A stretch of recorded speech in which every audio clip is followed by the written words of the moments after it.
What's up guys, Jarmondy here today, and I know it's been a long time since I made a video, but I've been busy and I kind of forgot to make videos at the same time.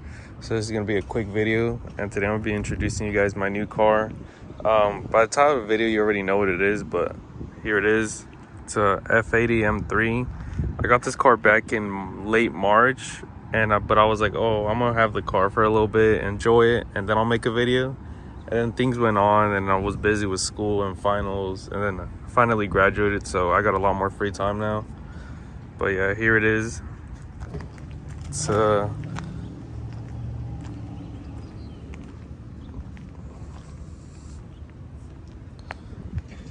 you a quick walk around real quick. I haven't done anything to the car. The car's completely stock.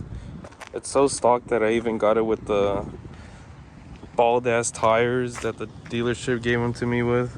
As you can tell I'm not lying. Tires are pretty bald. They did give me a whole new set of 4 brand new tires. There's some Falcons, so should hook a lot better. But yeah, the car is a 2015 F80 M3 with the S55 motor and a dual clutch transmission. I did briefly think about getting a manual, but then I was like, nah, I really want to try out dual clutch because I mean DCTs come in like these $100,000 cars, and I'm over here being able to get one in a car that was a lot less. So I bought the car with 52,000 miles and some change. The car currently has a little under 56,000, so nothing too crazy. But yeah, the car color of this is it's called Secure Orange. It's funny because when I looked at the car online, the pictures look red. I think a lot of that had to do because it was cloudy the day pictures were taken, how they came out. But yeah, it's Secure Orange. As you can see, it's got 18s in the front and the rear. Car's a little dirty right now. Haven't had time to wash it. As you can see, it's Secure Orange everywhere. Car came with like this Alcantara wrapped steering wheel. It's aftermarket, you can tell because of how like beefy it looks in person. The ones that are like from factory, it's a lot thinner. But at first I didn't really like the Alcantara. I'm not a big fan of Alcantara because I mean it gets dirty easily. I just prefer a leather look, but I mean it's okay, I can always take it off afterwards. Here's the paddles because it's a DCT. As you can see right there, 55,700 and something miles. So yeah, it's pretty low mileage for what it is. I got it after taxes and everything. It was like 48,000. It was a pretty decently priced, if I'm being honest. But yeah, I mean, I'm not gonna hide the price because people ask me all the time, and I really see no reason to gatekeep shit. It's just kind of dumb in my opinion. But yeah, so far I have raced a couple people. If I'm being honest, every time I race people, everybody's modded. Like everyone is modded. And when I tell them I'm stock, because of the BMW reputation fools have of lying about their mods, everybody thinks I'm not stock. But I'm like, nah guys, I'm stock. I do have a catted downpipe in my room that I'm currently using as a paperweight, but that's because I haven't had time to take my car in because this is my daily, so I can't really be without it.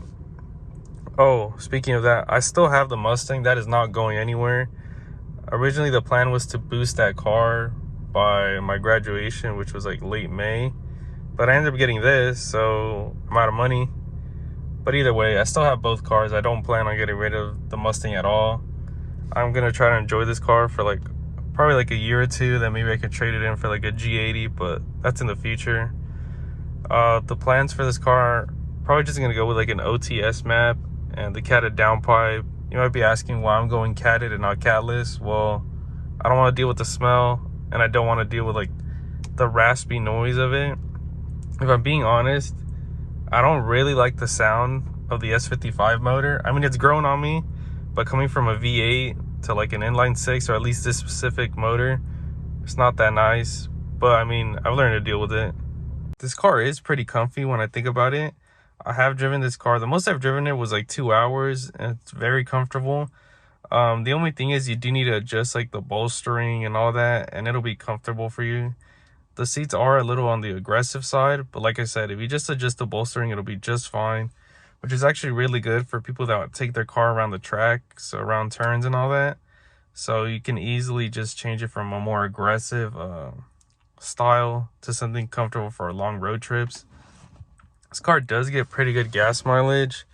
If I'm driving on the highway, a full tank will give me like 400 miles. If I'm driving just around the city, which I mainly do because work is like 5 minutes for me, so I do most of my driving in the city, I get like around 330. It is like a 70-mile difference, but you know, stop and go traffic just does waste a lot more gas. So yeah, I think it's rated at like 1822, so it's not too bad. This car, it costs around like $60 to fill up, depending on what gas station, but around there, so it's not too bad in my opinion. The back seats, I've never really sat in them, but from what I've heard, the back seats are very comfortable. Excuse the mess, guys. I need to clean this car. But compared to like my Mustang, this is way more comfortable. I did used to have an old Mercedes C240 2001 to the W203 body style, and that had like no space compared to this. So this is like a big upgrade. Seats are pretty comfortable in the back, from what I've been told, not my experience, because I ain't gonna sit in the back of my own car, you know. As you can see, trunk space is pretty good as well. Got a little intake right there for the Mustang. I'm not putting that on, but someone gave it to me. Might fix it so I can sell it. Lots of good trunk space. Can fit a lot of shit back there. So right here's the heart of the beast. S55 motor. It's pretty much, from what I've read, it's just an N55, but like upgraded overall. Twins instead of single. So you can see a stock intakes. There's really no point in swapping them out. Don't even give you power. Now they do recommend swapping out the charge pipes because sometimes those break off, but I'll do that later. But here it is. Oh, by the way, I forgot what these are called. One did come off. Pretty much when I got the car, it was kind of coming off, and then it's been pretty hot here in the Bay Area, so the other day pretty much came off. Probably gonna take the other one off and put it back on after I wash the car, because this bitch is filthy. But yeah, so more content coming with this car. Hopefully this week, since I have some time off, I will be taking the car in to put the downpipe on, and then I can load the OTS maps. But yeah, guys, thanks for watching, and don't forget to like, comment, subscribe. Later.